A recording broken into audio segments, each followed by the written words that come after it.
ನಮಸ್ಕಾರ ವೀಕ್ಷಕರೇ. ಒಂದು ಕುಟುಂಬದಲ್ಲಿ ಆಧಾರ ಸ್ತಂಭವಾಗಿ ನಿಂತ ಒಬ್ಬ ವ್ಯಕ್ತಿ ಕುಡಿತದ ಚಟಕ್ಕೆ ಬಿದ್ದರೆ ಆ ಕುಟುಂಬದ ಪರಿಸ್ಥಿತಿ ಎಷ್ಟು ಕೆಟ್ಟದಾಗಿರುತ್ತೆ ಅಲ್ವಾ? ಆ ಮನೆಯಲ್ಲಿ ದಿನನಿತ್ಯ ಕಣ್ಣೀರು, ನೋವು, ಕಷ್ಟ, ಕಟ್ಟಿಟ್ಟ ಬುದ್ಧಿಯಾಗಿರುತ್ತೆ.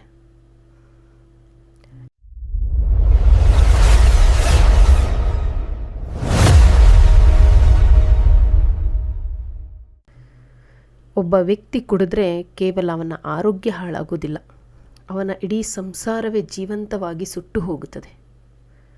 ಆದರೆ ಅದೇ ವ್ಯಕ್ತಿ ಮನಸ್ಸು ಮಾಡಿದರೆ ಸ್ಮಶಾನದಂತಾದ ಮನೆಯನ್ನು ಕೂಡ ನಂದನವನವನ್ನಾಗಿ ಮಾಡಬಹುದು. ಇದು ಅಂತಹ ಒಬ್ಬ ತಂದೆಯ ಪರಿವರ್ತನೆಯ ಕಥೆ. ಒಬ್ಬ ವ್ಯಕ್ತಿ ತನ್ನ ಕಷ್ಟದ ದುಡಿಮೆಯ ಹಣವನ್ನೆಲ್ಲ ಕುಡಿತಕ್ಕೆ ಸುರಿತಾ ಇರ್ತಾನೆ. ಮನೆಯಲ್ಲಿ ಹೆಂಡತಿ ಮಗುವಿಗೆ ಹಾಲಿನ ಪುಡಿಗೂ ಹಣವಿಲ್ಲದೆ ಪರದಾಡ್ತಿರ್ತಾಳೆ. ಪ್ರತಿ ರಾತ್ರಿ ಮನೆಯಲ್ಲಿ ಜಗಳ, ಕಿರುಚಾಟ. ಅವನ ಮಗ ಭಯದಿಂದ ಮೂಲೆಯಲ್ಲಿ ಕುಳಿತು ಅಳ್ತಾ ಇರ್ತಾನೆ.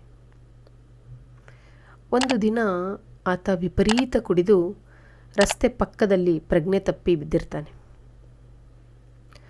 ಆ ದಾರಿಯಲ್ಲಿ ತನ್ನ ಗೆಳೆಯರೊಂದಿಗೆ ಹೋಗುತ್ತಿದ್ದ ಅವನ ಮಗ ತನ್ನ ತಂದೆ ಆ ಸ್ಥಿತಿಯಲ್ಲಿರುವುದನ್ನು ನೋಡಿ ಅವಮಾನದಿಂದ ತಲೆ ತಗ್ಗಿಸ್ತಾನೆ. ಅವನ ಗೆಳೆಯರು, ನೋಡೋ ನಿಮ್ಮಪ್ಪ ಗಟಾರದಲ್ಲಿ ಬಿದ್ದಿದ್ದಾನೆ ಅಂತ ಚುಡಾಯಿಸ್ತಾ ಇರ್ತಾರೆ. ಆಗ ಆ ಮಗು ಅಳುತ್ತಾ ಮನೆಗೆ ಓಡಿ ಬರ್ತಾನೆ.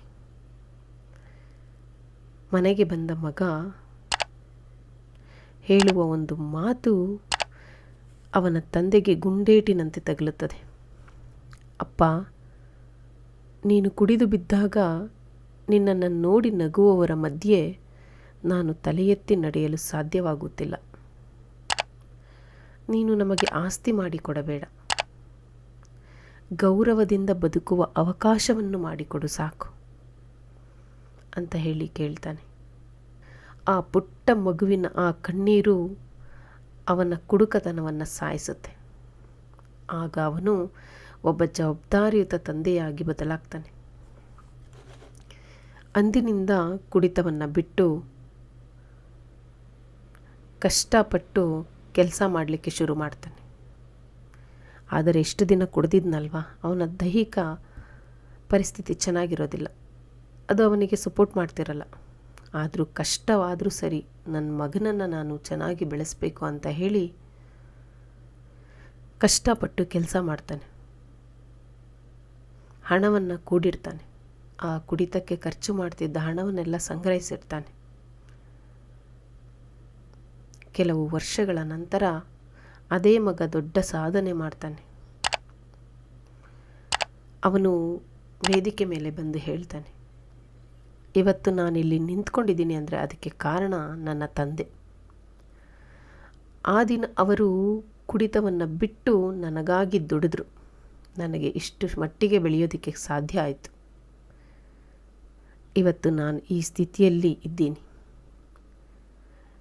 ಅವರು ಆ ಕುಡಿತವನ್ನು ಬಿಟ್ಟಿಲ್ಲ ಅಂದಿದ್ರೆ ನನ್ನ ಸ್ಥಿತಿ ಹೇಗಿರ್ತಿತ್ತೋ, ಅವರು ಅವತ್ತು ಆ ಕುಡಿತವನ್ನು ಬಿಟ್ಟಿರಲಿಲ್ಲ ಅಂದಿದ್ರೆ ನನ್ನ ಸ್ಥಿತಿ ಊಹೆ ಮಾಡೋಕ್ಕೂ ಕೂಡ ಆಗ್ತಿರಲಿಲ್ಲ ಬರೀ ಅವಮಾನದ ಕಣ್ಣೀರು. ಆದರೆ ಇಂದು ಹೆಮ್ಮೆಯ ಕಣ್ಣೀರಿದೆ. ವ್ಯಸನ ಕ್ಷಣಿಕ ಸುಖ ನೀಡಬಹುದು, ಆದರೆ ಸಂಸಾರಕ್ಕೆ ಶಾಶ್ವತ ದುಃಖ ನೀಡುತ್ತದೆ. ಬದಲಾವಣೆ ನಿಮ್ಮಿಂದಲೇ ಶುರುವಾಗಲಿ.